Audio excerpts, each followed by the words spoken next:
Hello, my name is Darren Russell, and I'm just your average creative. This episode is going to be a little bit different. I call it deconstructed.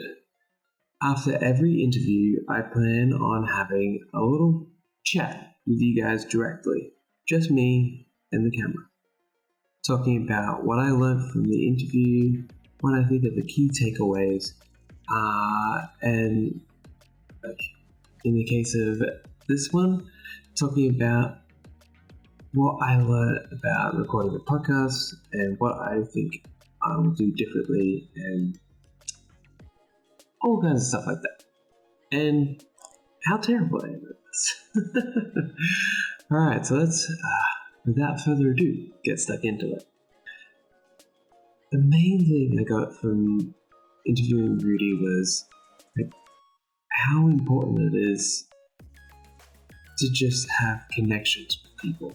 Like, don't burn bridges. Always treat everyone well. Show compassion and empathy.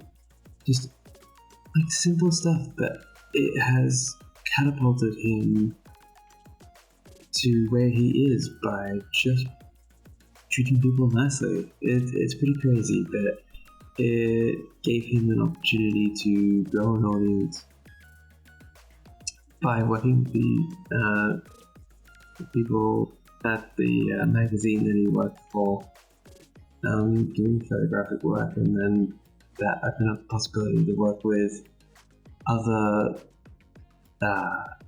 fashion brands and models, and it sort of just kept rolling, and then it's like another brand, and all because he did a good job, treated people well, and it just grew from there. So you never know when these opportunities are going to strike. So you have to treat everyone the same way as if that's going to happen.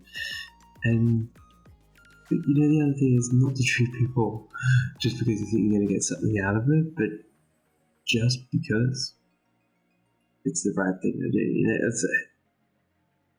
It's one of those things. It's kind of funny.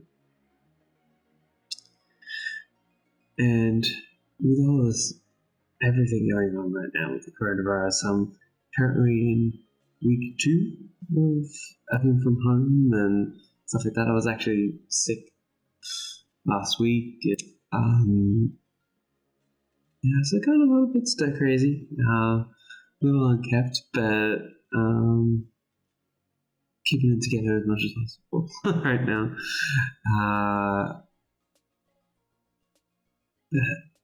One thing I've been really impressed by is when I do get out for essentials like grocery shopping or anything like that, I have been really impressed by how everyone is treating each other,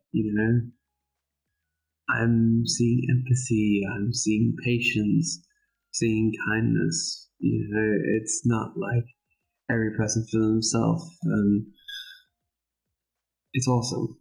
And it gets me thinking, people right now that are like the unsung heroes, the grocery worker. Like, you get your frontline services and they're always very important, but just think about it. As a grocery worker, they are on the front line of this thing, potentially being exposed to this, putting their lives on the line to ensure that we have food and other important items for our families and friends. And I don't really hear anyone thanking them or congratulating them or just talking about it in general. They really are the unsung heroes. So shout out to them and everyone else for being such good sports, and just look after yourselves, look after your friends, look after your neighbors. Let's just get through this together in one piece. Now, on the topic of the coronavirus, a lot of people are working from home or, just getting away from people as much as possible. So this little bit of connecting with people is even more important when you're not physically in the same place. It's very important over email and stuff to use appropriate language where it's not aggressive, anything like that, and just always be kind and show empathy, it really does come back to help you later. So always be thinking about that. It's important. Alright, another key point I took away from my interview really was you don't have to be creative in all aspects of your life to have a fulfilling and successful life. For Rudy, he likes having a stable job where he gets a paycheck. He doesn't have to have a creative element to it. So like he mainly works with numbers and logistics at his job. And then he has the creative stuff on the side as like a creative outlet that also brings in some money. It's really important to figure out what works for you. For me, I like to have a variety of creative projects and stuff that I do on the side, but I also like having, being a graphic designer and having that as my main profession. I think it's important that you just suss out like what works for you, because like while being a graphic designer has creative elements to it, a lot of the time you do end up doing a lot of the same stuff over and over. So it does have an element to it that's not actually creative, if that makes sense. I think a lot of graphic designers will know what I mean. So I think part of that is having even the opportunity to then have multiple revenue streams. So in Rudy's case, he has his full-time job, and then he has the stuff he gets from being an Instagram influencer. So that's something I've been thinking about a lot lately, and I think that's going to open up a lot of potential for me in the future, is having multiple revenue streams and that flexibility that allows you to live the life that you want to live. I think that's really important, and again, it's not for everyone. So you really need to figure out what is appropriate for your life and the lifestyle that you want to live. And on top of that, you don't need to specialize to be successful. And what is success for you? For me, success means I can do things that I want to do all the time. I don't have to take on every single project that comes my way. I have that flexibility in being able to follow what I am passionate about. And sometimes that means, am I able to go visit my family or see my friends for an important event, like I'm getting married or something like that? Having that flexibility is what success looks like to me. It doesn't have a certain dollar value that comes along with it. And for me, also, I don't need to be the best graphic designer ever. I don't want to be someone that does typography. I don't want to be like a very specific illustrator.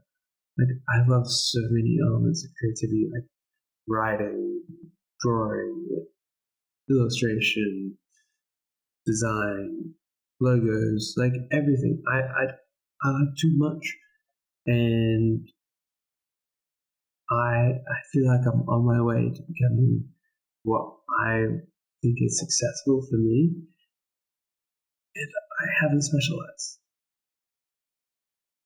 I just think too often people say, oh, you have to niche down, or you have to focus on this, and while that can be important, you just got to be true to yourself and just keep working, keep grinding, and you will find the thing that gives you the success you're looking for. That brings me to my next point that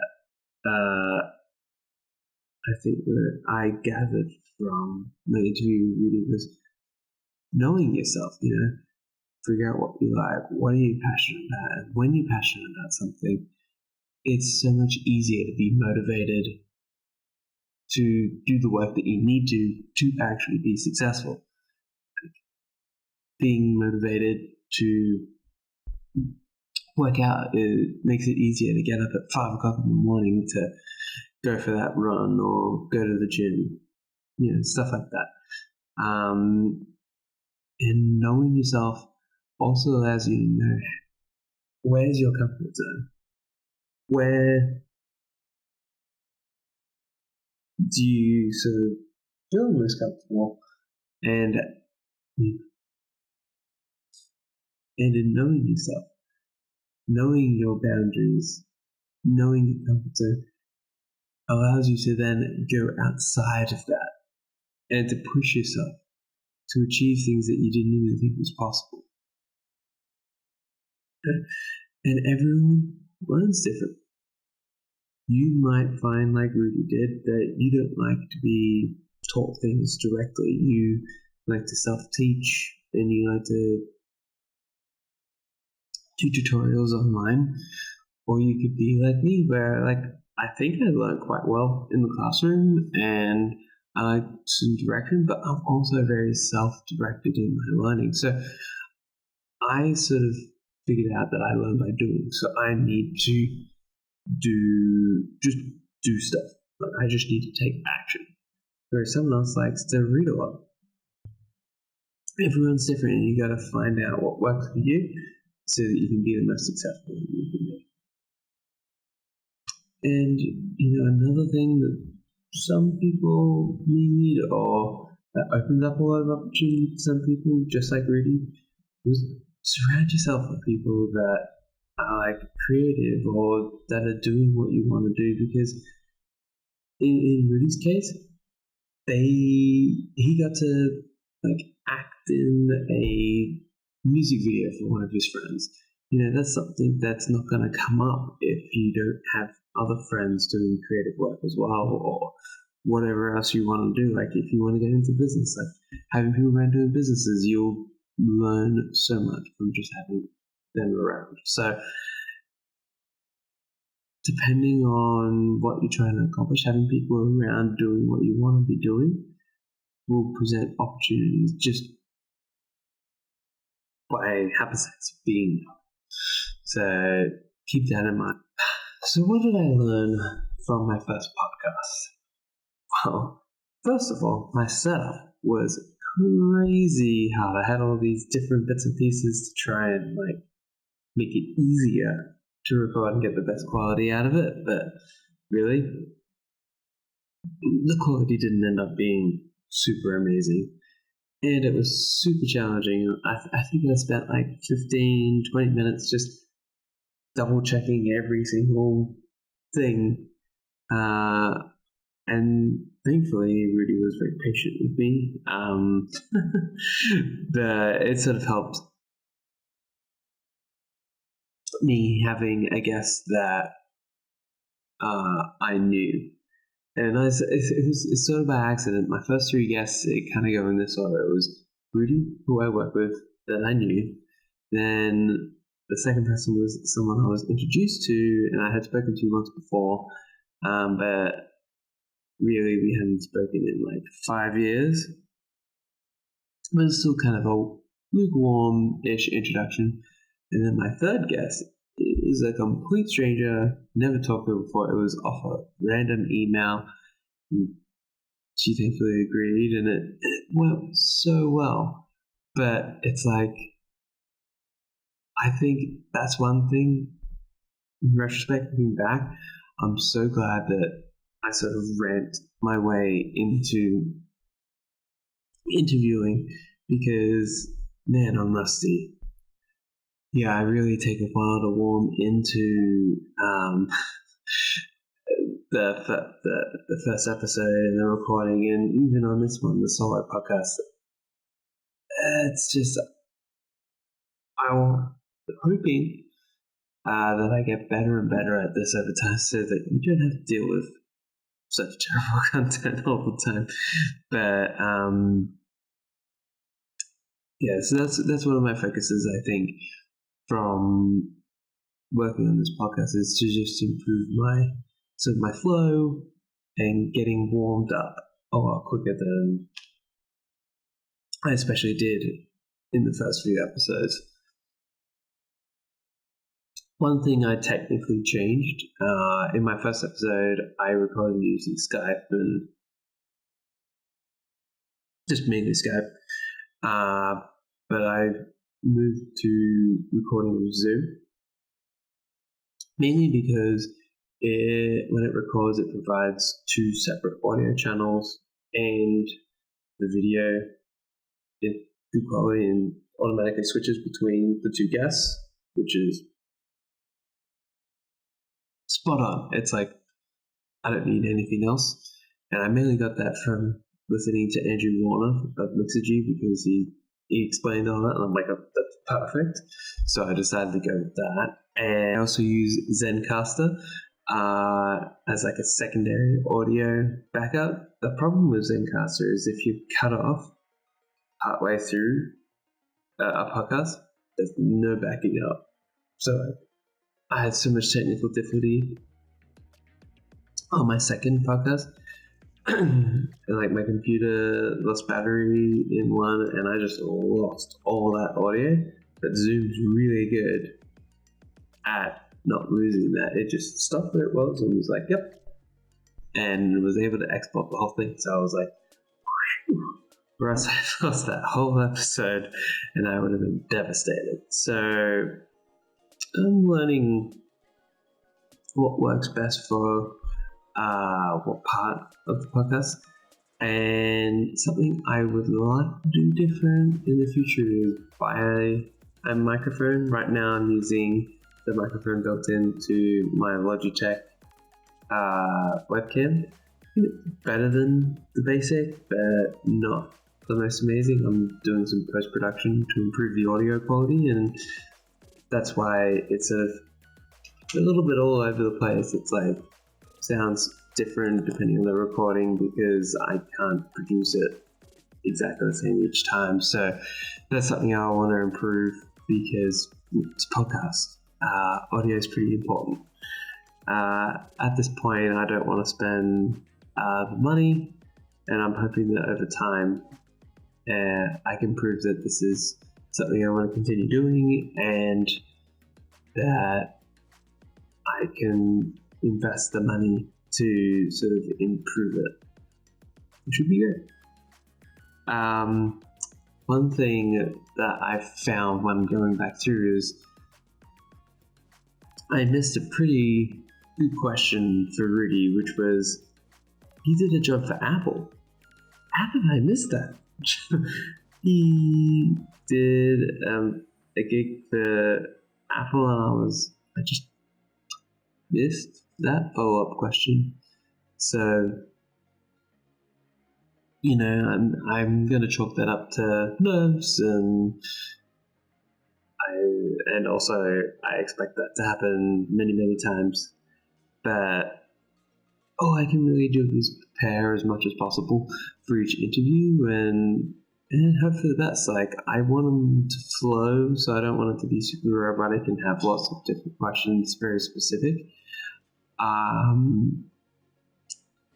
But at the same time, I want to try and avoid missing like pretty important questions like that one. But yeah, that's life as well, and you just gotta roll with the punches. So I'm not too worried, and I really was happy with the end result of the interview, and I think that's important too. You can't get too hung up on things that go wrong, and you just keep working to improve and get better. It's the most important thing. So I think that's it. I want to thank you for taking the time to listen to this solo podcast, which I'm calling Deconstructed. I hope you enjoyed it, and my take on everything that I feel like is important from the interview before. And if you didn't listen to my interview from before, from 2 weeks ago, make sure you go back and listen to it. It's a great episode with Rudy, and we cover all these topics and more. Yeah, great listen, and you learn a lot. So thanks again for joining me on Just Your Average Creative, and my name is Darren Russell.